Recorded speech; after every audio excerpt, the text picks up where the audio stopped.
Hello students, welcome to my channel. Today we are going to start chapter 2 of geography class 6. The name of the chapter is globe, latitudes and longitudes. तो देखिए आज हम globe, latitudes और longitudes के बारे में read करेंगे।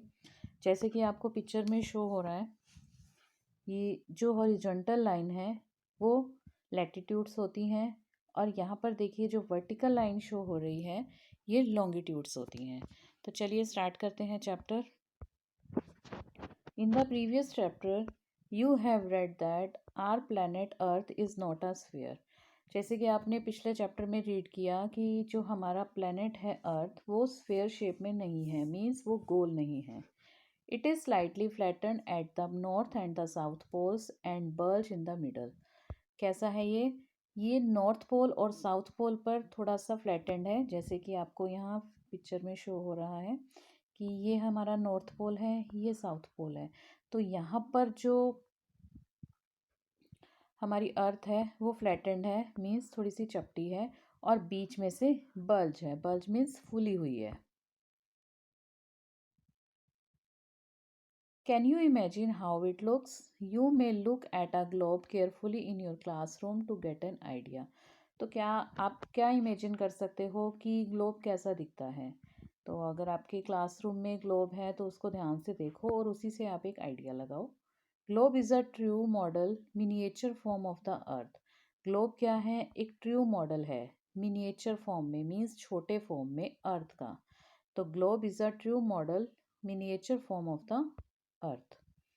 Globe may be of varying size and types, big ones which cannot be carried easily, small pocket globes, and globe-like balloons which can be inflated and are handy and carried with ease.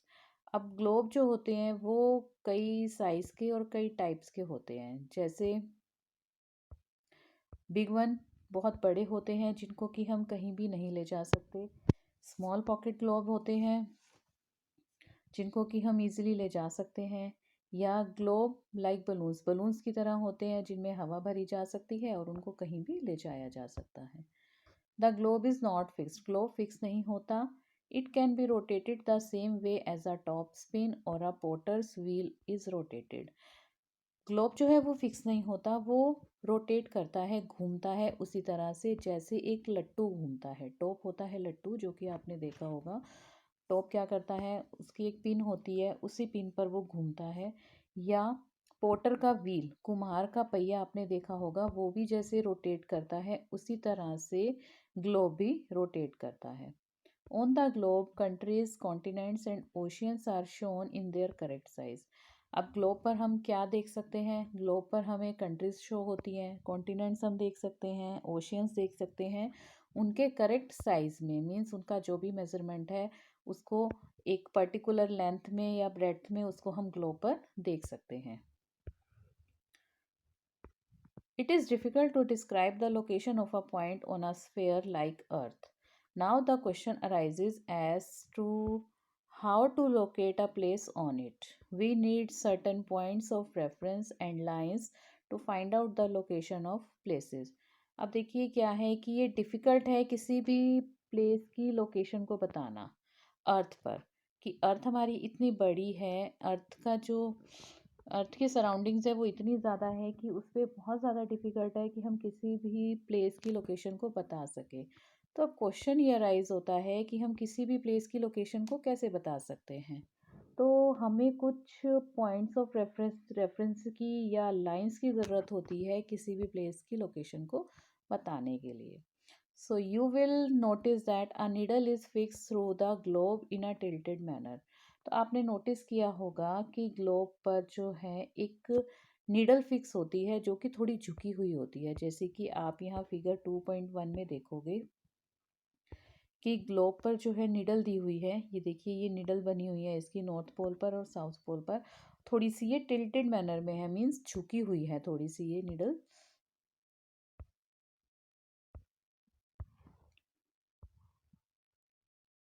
Which is called its axis, जिसको कि axis बोला जाता है। Two points on the globe through which the needle passes are two poles, North Pole and South Pole. ये needle globe के जिन points में से होकर जाती है उसको दो poles में divide किया गया है. एक होता है हमारा North Pole और एक होता है South Pole. तो देखिए जो हमारा ये ऊपर वाला पार्ट है दिस इज़ नॉर्थ पोल और नीचे वाला पार्ट जो है वो साउथ पोल है. तो हम ग्लोब को टू पार्ट्स में डिवाइड करते हैं, that is north pole and south pole. The globe can be moved around this needle from west to east, just as the earth moves. अब जो ग्लोब है, ग्लोब की जो ये नीडल्स हैं वो वेस्ट टू ईस्ट की तरफ मूव करती हैं जैसे कि हमारी अर्थ मूव करती है. अब हमारी अर्थ कैसे मूव करती है? वेस्ट से ईस्ट डायरेक्शन में मूव करती है. But remember there is a major difference कि यहाँ पर एक बहुत बड़ा डिफरेंस है कि the real earth has no such needle. जो हमारी अर्थ है रियल अर्थ उसमें ऐसी कोई निडल नहीं है. It moves around its axis, ये अपने एक्सिस पर मूव करती है, which is an imaginary line, जो कि एक इमेजनरी लाइन होती है. Another imaginary line running on the globe divides into two equal parts. और जो दूसरी इमेजनरी लाइन है वो हमारे ग्लोब को टू इक्वल पार्ट्स में डिवाइड करती है. This line is known as the equator और उस लाइन को हम बोलते हैं equator. The northern half of the earth is known as the northern hemisphere and the southern half is known as the southern hemisphere. जो equator है वो हमारी ग्लोब को टू पार्ट्स में डिवाइड करता है. वन पार्ट है northern half of the earth जिसको कि नदर्न हेमिस्फेयर बोला जाता है and second is the southern half जिसको कि सदर्न हेमिस्फेयर बोला जाता है. They are both equal halves और ये दोनों इक्वल हाफ्स होते हैं, मतलब बराबर पार्ट्स में डिवाइड होते हैं. Therefore, the equator is an imaginary circular line and is a very important reference point to locate places on the earth. इसका मतलब क्या है? जो इक्वेटर है वो एक इमेजनरी सर्कुलर लाइन है और बहुत ही इम्पॉर्टेंट रेफरेंस है किसी भी प्लेस की पॉइंट को लोकेट करने का. कि अर्थ पर हम किसी भी पॉइंट को अगर लोकेट करना चाहते हैं तो वो हम इक्वेटर की हेल्प से कर सकते हैं. All parallel circles from the equator up to the poles are called parallels of latitudes. और इक्वेटर के ऊपर जितने भी पैरेलल्स ऑफ लैटिट्यूड्स बनाए जाते हैं पोल्स तक उनको हम बोलते हैं parallels of latitudes. And latitudes are measured in degrees और लैटिट्यूड्स को कैसे मेज़र किया जाता है? डिग्रीज में मेज़र किया जाता है. देखिए जैसे कि आप यहाँ पर फिगर 2.2 देख सकते हैं कि ये है हमारा इक्वेटर और इक्वेटर के ऊपर जितनी भी लाइंस लगी हुई हैं ये हमारी कहलाती हैं पैरेलल्स ऑफ लैटिट्यूड्स. तो ये हमारी लाइंस पैरेलल्स ऑफ लैटिट्यूड है and this is our North Pole. तो इक्वेटर जो है हमारा वो 0 डिग्री पर है. 0 डिग्री के बाद हमारा जो ग्लोब का नॉर्थ पार्ट होगा वो नदर्न हेमिस्फीयर होगा, इक्वेटर से नीचे वाला पार्ट सदर्न हेमिस्फीयर होगा. तो इक्वेटर से ऊपर हम डिग्रीज में इनको मेंशन करेंगे. इक्वेटर 0 डिग्री पर है एंड उसके ऊपर वाली line 20 degree north, then 40 degree north, then 60 degree north and then 80 degree north. Okay, और जो हमारा नॉर्थ पोल आएगा वो हमारा 90 डिग्री पर होगा जो कि अब अभी अभी हम आगे पढ़ेंगे. तो the equator represents a 0 degree latitude. Equator किसको रिप्रेजेंट करता है? 0 डिग्री लैटिट्यूड को रिप्रेजेंट करता है. Since the distance from the equator to either of the poles is 1/4 of the circle around the earth. तो जो डिस्टेंस है इक्वेटर का सभी दूसरे पोल से वो 1/4 है सर्कल का. पूरे अर्थ का जो सर्कल है उसका 1/4 पार्ट है pole. It will measure 1/4 of 360 degree that is 90 degree. इसका मतलब क्या हुआ? ये कैसे मेज़र किया जाता है? 1/4 ऑफ 360 डिग्री की हमारी अर्थ जो है वो 360 डिग्री पर रोटेट करती है और जो हमारा पोल है वो कहाँ पर आएगा? 90 डिग्री पर आएगा क्योंकि ये 1/4 ऑफ द अर्थ है. Thus, 90 degree north latitude marks the north pole and 90 degrees south latitude marks the south pole. इसलिए 90 डिग्री नॉर्थ जो है वो नॉर्थ पोल को मार्क करेगा और 90 डिग्री जो साउथ लैटिट्यूड है वो साउथ पोल को मार्क करेगा. As such, all parallels north of the equator are called north latitudes. इसलिए जो पैरेलल्स नॉर्थ इक्वेटर के पास हैं उसको हम नॉर्थ लैटिट्यूड कहेंगे। Similarly all parallels south of the equator are called south latitudes, और जो भी पैरेलल्स इक्वेटर के साउथ में आएंगे उनको हम साउथ लैटिट्यूड्स बोलेंगे। The value of each latitude is therefore followed by either the word north or south. इसलिए जो लैटिट्यूड की वैल्यू है उसको हम कैसे मेंशन करेंगे, नॉर्थ या साउथ वर्ड से उसको मेंशन करेंगे। Generally this is indicated by the letter N और एस। इसके लिए हम एन और एस लेटर को लेकर चलेंगे। N means north and S means south. For example both Chandrapur in Maharashtra India and Belo Horizonte in Brazil, South America are located on parallels of about 20 degree latitudes. अब example के तौर पर देखिए कि चंद्रपुर जो कि महाराष्ट्र में है इंडिया में, और बेलो होरिजोंटे जो कि ब्राज़ील में साउथ अमेरिका में है, ये दोनों कहाँ लोकेटेड हैं, parallels of 20 degree latitudes. 20 degree latitudes में ये दोनों लोकेट हैं। But the former is 20 degree north of the equator and the latter is 20 degree south of it. तो इसका मतलब ये क्या बनाएगा कि 20 degree north of the equator पर जो है वो हमारा चंद्रपुर होगा जो कि महाराष्ट्र में है, और लेटर 20 डिग्री साउथ जो है वो हमारा क्या बनाएगा, बेलो होरिजोंटे बनाएगा। We therefore say that Chandrapur is situated at 20 degree north latitude and Belo Horizonte is situated at 20 degree south latitude. इसका मतलब क्या है कि हम ये कह सकते हैं कि जो चंद्रपुर है वो 20 डिग्री नॉर्थ लैटिट्यूड पर लोकेट है और बेलो होरिजोंटे वो 20 डिग्री साउथ लैटिट्यूड पर लोकेट है। We see in figure 2.2 that as we move away from the equator, the size of the parallels of latitude decreases. अब हम देखो एक चीज़ हम देखते हैं फिगर 2.2 में कि जैसे जैसे हम इक्वेटर से दूर होते जाते हैं जो पैरेलल्स ऑफ लैटिट्यूड का साइज़ है वो डिक्रीज होता जाता है। देखिए जैसे कि आप फिगर 2.2 में देख पा रहे हैं कि इक्वेटर आपको दिखाई दे रहा है। ये इक्वेटर है, इक्वेटर के ऊपर पैरेलल ऑफ लैटिट्यूड जाएगा तो ये इक्वेटर से छोटा हो जाएगा, फिर ये 40 डिग्री पैरेलल ऑफ लैटिट्यूड और छोटा हो जाएगा, फिर 60 डिग्री और छोटा हो जाएगा, 80 डिग्री और छोटा होता जाएगा। इसका मतलब क्या है कि जैसे जैसे हम इक्वेटर से ऊपर चले जाते हैं, जैसे जैसे हम इक्वेटर से दूर जाते हैं, तो जो पैरेलल ऑफ लैटिट्यूड्स हैं वो डिक्रीज हो जाते हैं, कम हो जाते हैं। नाउ नेक्स्ट हम बात करते हैं इंपॉर्टेंट पैरेलल्स ऑफ लैटिट्यूड्स। हमारे इंपॉर्टेंट पैरेलल्स ऑफ लैटिट्यूड्स कौन से हैं कि इक्वेटर के अलावा और कौन से पैरेलल्स ऑफ लैटिट्यूड्स हैं।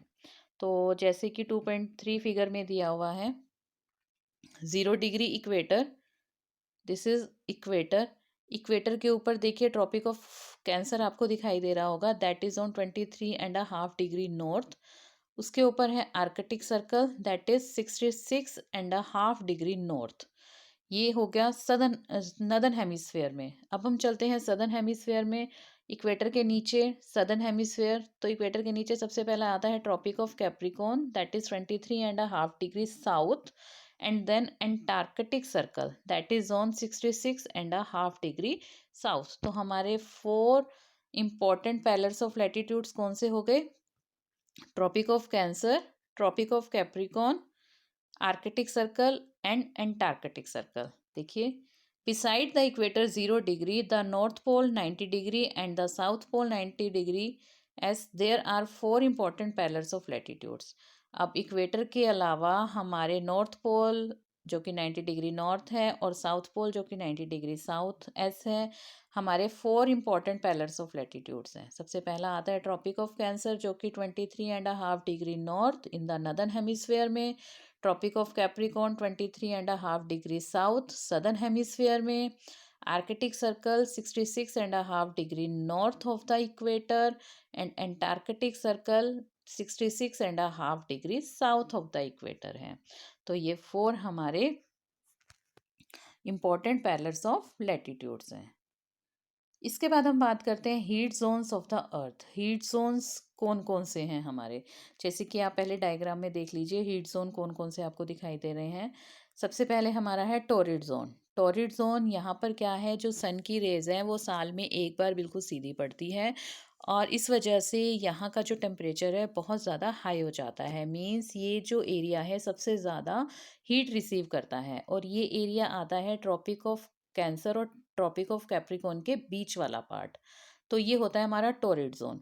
इसके बाद हमारा आता है north temperate zone and south temperate zone, जो कि ट्रॉपिक ऑफ कैंसर और आर्कटिक सर्कल के बीच में है नदर्न हेमिस्फेयर में, और ट्रॉपिक ऑफ कैप्रिकॉर्न और एंटार्कटिक सर्कल के बीच में है सदर्न हेमिस्फेयर में। तो ये दो टेम्परेट जोन बनाते हैं, एक नॉर्थ टेम्परेट जोन बनाता है और एक साउथ टेम्परेट जोन बनाता है।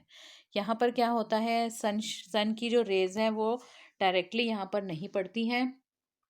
साल में एक बार सन की रेज यहाँ पर सीधी नहीं पड़ती हैं। इस वजह से क्या होता है, यहाँ का जो टेम्परेचर होता है वो मॉडरेट होता है, कि ना तो यहाँ पर ज़्यादा गर्मी होती है और ना ही ज़्यादा ठंड होती है। इसके बाद हम बात करते हैं फ्रिजिड जोन की। फ्रिजिड जोन देखिए, फ्रिजिड जोन आर्कटिक सर्कल और नॉर्थ पोल के जो बीच का पार्ट है, this is frigid zone. North Pole में और साउथ पोल में एंटार्कटिक सर्कल और साउथ पोल के जो बीच का पार्ट है, दैट इज फ्रिजिड जोन। यहाँ पर क्या होता है, यहाँ बहुत ज़्यादा ठंड होती है इस एरिया में। जो सन की रेज हैं वो स्लैंटिंग पड़ती हैं, तिरछी पड़ती हैं इस एरिया में, इसलिए यहाँ पर सबसे ज़्यादा ठंड होती है। तो चलिए आइए देखते हैं अब हम heat zone of the earth. The midday sun is exactly overhead at least once a year on all latitudes in between the Tropic of Cancer and the Tropic of Capricorn। जो mid day सन होता है वो बिल्कुल ऊपर होता है साल में एक बार सभी लैटिट्यूड्स पर, जो कि ट्रॉपिक ऑफ कैंसर और ट्रॉपिक ऑफ कैप्रिकॉर्न के बीच में होते हैं। This area therefore receives the maximum heat and is called the torrid zone. और ये जो एरियाज जो है सबसे ज़्यादा हीट रिसीव करते हैं, इसलिए इन एरियाज को बोला जाता है टोरिड जोन। नेक्स्ट आता है the midday sun never shines overhead on any latitude beyond the Tropic of Cancer and the Tropic of Capricorn. Tropic of Cancer और ट्रॉपिक ऑफ कैप्रिकॉर्न के अगर ऊपर चले जाएं, हम उससे आगे चले जाएं, तो यहाँ पर सन जो है वो मिड डे में शाइन कभी नहीं करता। The angle of the sun rays goes on decreasing towards the pole. जो सन रेज का जो एंगल है वो धीरे धीरे डिक्रीज होता जाता है जैसे कि वो पोल्स पर जाता है।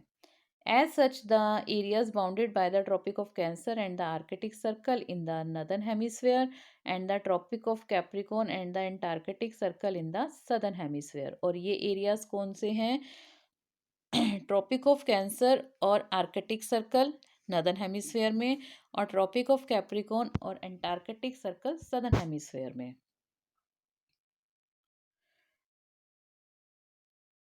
हैव मॉडरेट टेम्परेचर, यहाँ का जो टेम्परेचर होता है वो मॉडरेट टेम्परेचर होता है, कि ना यहाँ पर ज़्यादा गर्मी होती है ना ही ठंड होती है।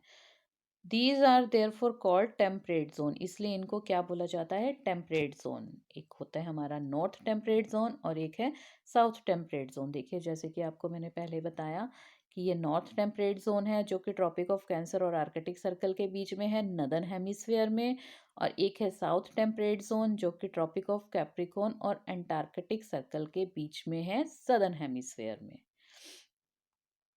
उसके बाद हम बात करते हैं फ्रिजिड जोन की।